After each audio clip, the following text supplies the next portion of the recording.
छत्तीसगढ़ में 2012 से 2017 के बीच लगभग प्राकृतिक आपदा से 13,000 लोगों की मौत हुई है।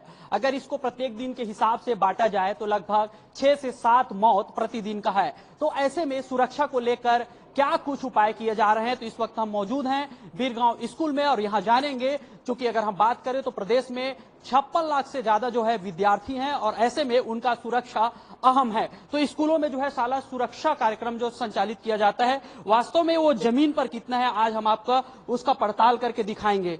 आप लोग का चक्र क्या है, सुरक्षा चक्र क्या है साला का? देखिए, ये साला सुरक्षा के लिए हम लोगों ने पूरे कार्यक्रम को 5 सेगमेंट में डाला है, जिसमें पहला संरचनात्मक सुरक्षा आता है, जिसमें बिल्डिंग की मजबूती, उसका रखरखाव किया जाता है।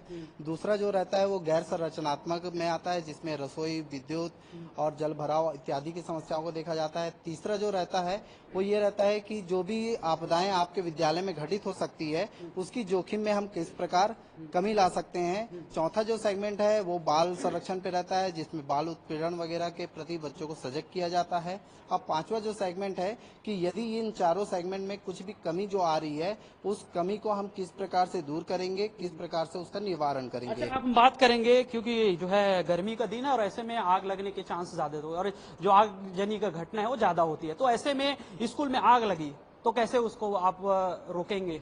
देखिए, प्रायः सभी जगह अग्निशामक यंत्र तो रहते हैं, परंतु उसका उपयोग करना किसी को नहीं आता। तो हम यहाँ पे इस प्रशिक्षण में बच्चों को उसके लिए प्रशिक्षित करते हैं। यहाँ पे देख ही रहे हैं बच्चे। क्या बताया गया आप लोगों को आग बुझाने के लिए? आग बुझाने के लिए पहले सबसे पहले इस पिन को निकाला जाता है और फिर ये प्लास्टिक के जो डर रहता है उसको निकाल के हम लोग को इसको प्रेस किया जाता है, तो यहाँ से जो भी कार्बन डाइऑक्साइड निकलता है वो हमारे आग बुझाने के काम में आता है। आग बड़ी हो तो देखिए, आग का भी प्रकार यहाँ पे 4 रहता है। तो सामान्यतः जो बी और सी ग्रेड की आग है वो हमारे शालाओं को प्रभावित कर सकती है, जिसको सामान्यतः इन कार्बन डाइऑक्साइड उपकरण के द्वारा हम कर सकते हैं, निवारण कर सकते हैं। तो सामान्यतः विद्यालय में इन्हीं प्रकार के उपकरण का उपयोग किया जाता है, इसलिए हम इन्हीं उपयोग में लाने के लिए बच्चों को। तो यहाँ पे जो है बच्चों को जो है प्रशिक्षण दी गई है, लेकिन आग में कोई बच्चे झुलस जाते हैं और आग के चपेट में हैं, तो उसके लिए आप लोग क्या करते हैं? बिल्कुल, आग में चपेट में अगर कोई छात्रा या फिर महिला खाना बनाते वक्त आ गई, तुरंत उसके ऊपर सूती कपड़ा, कंबल या फिर बोरा, घर में जो मोटा कपड़ा उसको लगा के लिटा के इस प्रकार आग बुझाएं और तुरंत प्राथमिक चिकित्सा की ओर फोन करें और अपने घर में सूचना देवे। तो देखिए, यहाँ पे जो है आग के चपेट में आ गई है, अगर कोई महिला है चाहे कोई भी हो, तो उसको किस तरह से सुरक्षित करना है बच्चों ने करके दिखाया है। अगर कोई चोटिल हो गए, यहाँ खेल रहे हैं, किसी का हाथ पैर टूट गया, तो उसको किस तरह से आप लोग यहाँ पे तत्काल जो है इलाज पहुंचाते हैं?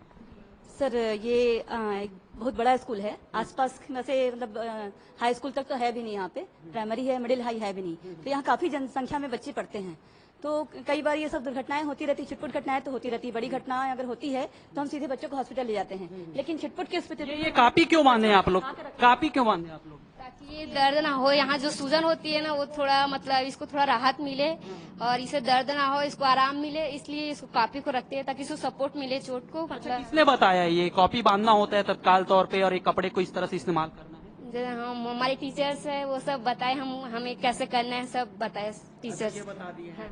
ज्यादातर अगर हम बात करें तो स्कूलों में जो है कभी सांप, बिच्छू इस तरह के जो है मामले सामने आते हैं, तो उसके बचाव के लिए आप लोग जो है अगर किसी को सांप काट लिया, बिच्छू डंक मार दी, तो ऐसे में आप लोग क्या करते हैं? विषम परिस्थितियों में यदि बच्चों को किसी भी तरीके से जहरीले जीव या सांप काटते हैं, तो काटे हुए जगह को पहले साबुन से या पानी से, साफ पानी से धोकर उसके ऊपरी हिस्से में कपड़ा बांध देते हैं और बच्चे को क्षितिज लटाकर उसको डर और भय को कम करते हुए उसको प्राथमिक उपचार देते हुए अस्पताल ले जाना है। जी। तो यहाँ पे देखिए, स्थिति जो है बच्चों को यहाँ पे सिर्फ बताया नहीं गया है, उनको समझाया गया है कि वास्तु स्थिति क्या है। अगर हाँ, एक घटनाएं अक्सर सामने आती है, आप देखे होंगे कि लोग चलते फिरते रहते हैं, कोरोना के बाद का अचानक डांस कर रहे हैं और वो जमीन पे गिर जाते हैं, कुछ देर में उसकी मौत हो जाती है।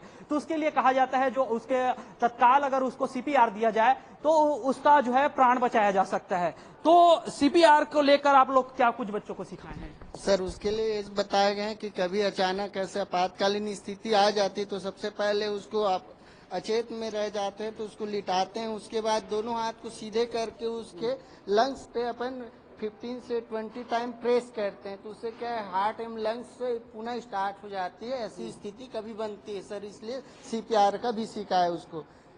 जी जी जी सर।